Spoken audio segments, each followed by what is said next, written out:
بسم الله الرحمن الرحيم قل هذه سبيلي أدعو إلى الله على بصيرة أنا ومن اتبعني وسبحان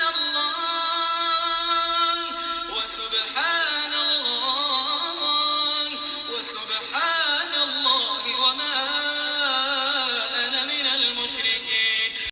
السلام علیکم ورحمۃ اللہ وبرکاتہ. الحمد للہ والصلاة والسلام علی رسول اللہ وبعد. اعوذ باللہ من الشیطان الرجیم. بسم اللہ الرحمن الرحیم.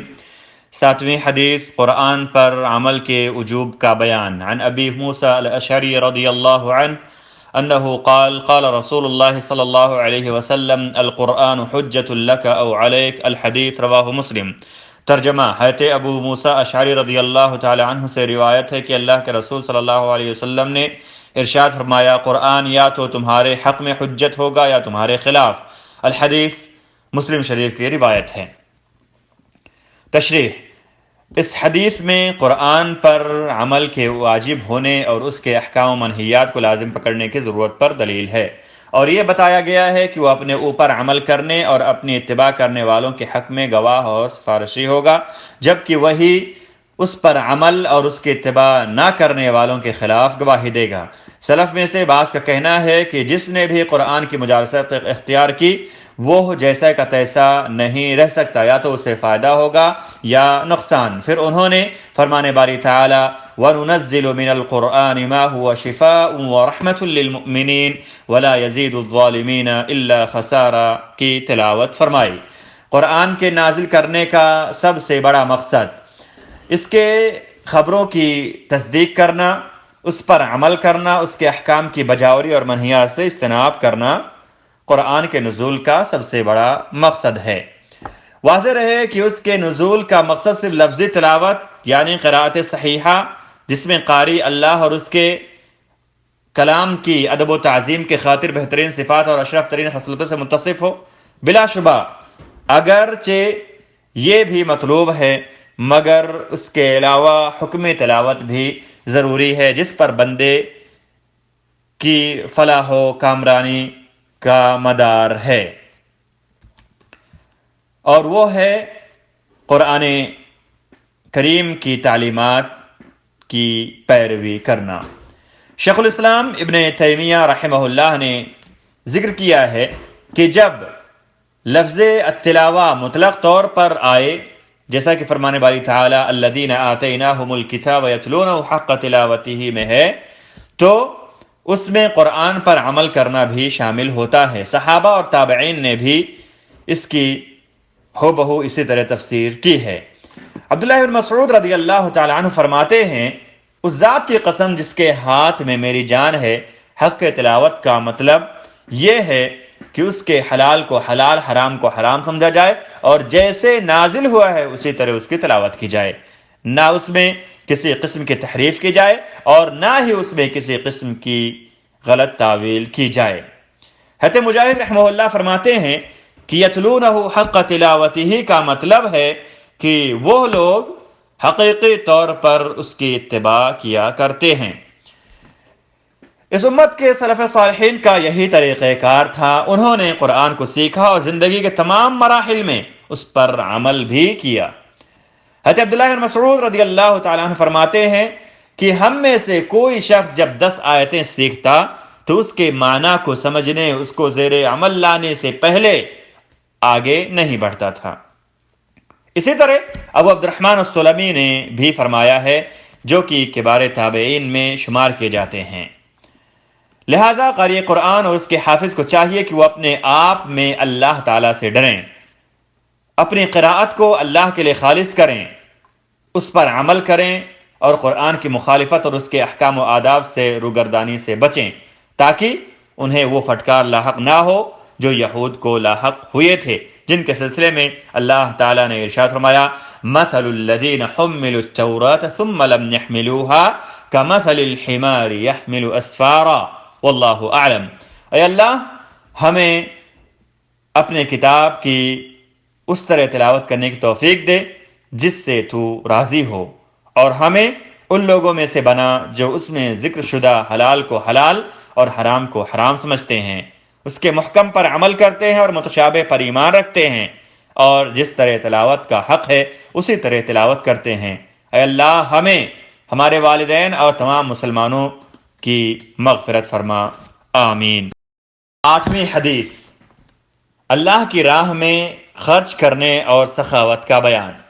عن ابن عباس رضی اللہ عنہما انہ قال كان رسول الله صلى الله عليه وسلم أجود الناس وكان أجود ما يكون في رمضان حين يلقاه جبريل وكان يلقاه في كل ليلة من رمضان فيدارسه القرآن فلرسول الله صلى الله عليه وسلم أجود بالخير من الريح المرسلة متفق عليه۔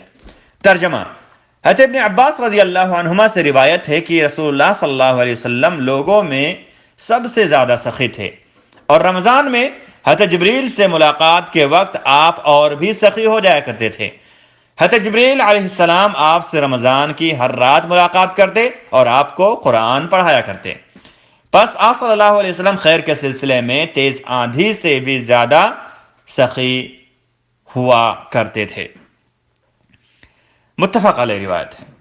تشریح، اس حدیث میں ہر وقت جو دو انفاق پر ابھارنے کے ساتھ ساتھ رمضان میں اس بابت مزید حرص اور اہتمام کی طرف اشارہ ہے، کیونکہ حضرت ابن عباس رضی اللہ عنہما نے نبی صلی اللہ علیہ وسلم کو سخاوت سے متصف کیا ہے اور یہ بتایا ہے کہ آپ کی سخاوت رمضان میں دوسرے دنوں کی بنسبت بڑھ جاتی تھی۔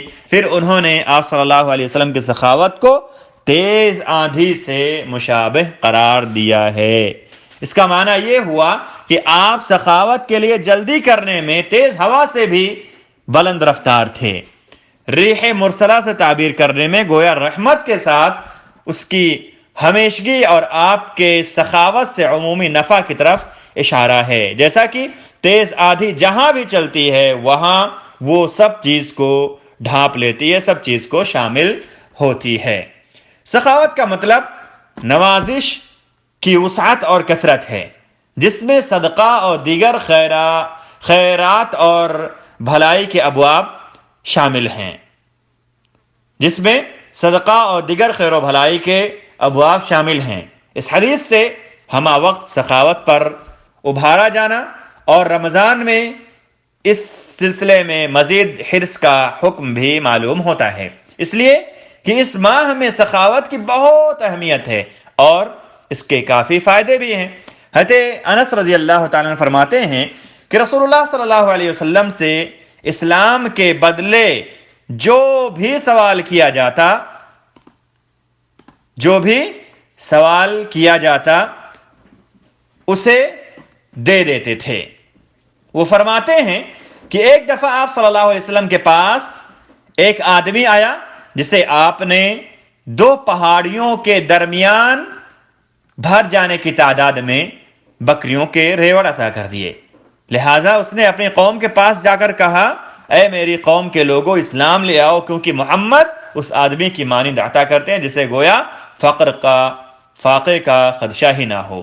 لہٰذا ایک مسلمان کو چاہیے کہ وہ اپنے نبی صلی اللہ علیہ وسلم سے نمونہ پکڑتے ہوئے، اسوہ پکڑتے ہوئے فقیروں اور محتاجوں کے لیے خرچ کرے، اپنے پڑوسیوں کے احوال دریافت کرے، صلہ رحمی کرے اور خیر کے تمام راستوں میں حسب استطاعت خرچ کیا کرے۔ امام شافعی رحمہ اللہ فرماتے ہیں، میں پسند کرتا ہوں کہ آدمی ماہ رمضان میں رسول اللہ صلی اللہ علیہ وسلم کی اقتداء کرتے ہوئے دوسرے دنوں کے مقابلے زیادہ خرچ کرے، تاکہ وہ ضرورت مند لوگ جو نماز اور روزوں میں مشغولیت کی وجہ سے کمائی نہیں کر پاتے ان کے ضروریات کی بھی تکمیل ہو سکے۔ شاید اس ماہ مبارک میں خرچ کا جذبہ اس لیے بھی بڑھ جاتا ہے کہ انسان اللہ کی نعمتیں اپنے اوپر دیکھتا ہے، بئی طور کہ اللہ نے اس کے لیے اپنی جائز خواہشات کے حصول کو آسان بنا دیا ہے، جبکہ اس کے غریب و نادار بھائی اس کے حصول کی بھی طاقت نہیں رکھتے۔ لہٰذا انسان ایسے لوگوں پر بھلائی اور صدقہ کر کے سخاوت کرتا ہے۔ اس امت کے سلف صالحین لوگوں کو پیٹ بھر کھانا کھلانے اور افطاری کرانے کا اہتمام کیا کرتے تھے، بلکہ بعض سلف سے روزہ رکھنے کے باوجود اپنی افطاری دوسرے کو دے دینا بھی منقول ہے۔ انہیں میں عبداللہ ابن عمر رضی اللہ عنہما، داؤد الطائی، مالک بن دینار اور احمد بن حنبل رحمہ اللہ بھی ہیں۔ شیخ الاسلام ابن تیمیہ رحمہ اللہ فرماتے ہیں کہ رمضان میں فقیروں کو کھانا کھلا کر ان کا تعاون کرنا اسلامی روایت ہے۔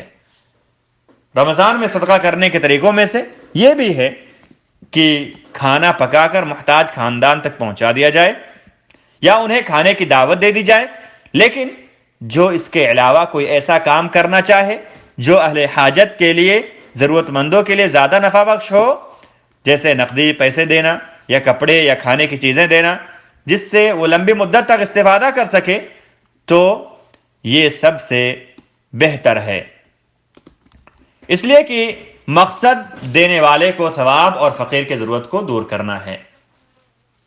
دینے والے کو ثواب کا حاصل ہونا اور فقیر کی ضرورت کو دور کرنا ہے، لہذا ہمیں سب سے اچھا راستہ اختیار کرنا چاہیے جس سے یہ مقصد پورا ہو جائے۔ اللہ احسان کرنے والوں کے ثواب کو ضائع نہیں کرتا۔ اے اللہ ہمارے دلوں کو نفاق سے صاف کر دے، ہمارے اعمال کو ریا و نمود سے پاک کر دے، ہماری زبان کو دروغ گوئی سے محفوظ رکھ، ہماری آنکھوں کو خیانت سے پاک کر دے۔ بے شک تو آنکھوں کی خیانت اور دلوں کی بھید کو جانتا ہے۔ اللہ ہمیں، ہمارے والدین اور تمام مسلمانوں کو بخشش عطا کر، آمین۔ السلام علیکم ورحمۃ اللہ آج حدیث نمبر 7 سے پہلا سوال ہے، نزول قرآن کا سب سے اہم مقصد کیا ہے اور سلف کا قرآن کو سیکھنے سے متعلق کیا طریقہ کار تھا؟ دوسرا سوال ہے، فرمانے باری تعالی یتلونہ حق تلاوتہ کے بارے میں عبداللہ بن مسعود رضی اللہ تعالیٰ عنہ کا کیا کہنا ہے؟ تیسرا سوال ہے، حفاظ اور قرائے کرام کے لیے اس حدیث میں کیا درس ہے؟ اس کے بعد حدیث نمبر 8 سے پہلا سوال ہے، نبی صلی اللہ علیہ وسلم کی سخاوت کو ریح مرسلہ سے تعبیر کرنے میں کس جانب اشارہ ہے؟ 8ویں حدیث سے دوسرا سوال ہے، سخاوت کا کیا معنی ہے؟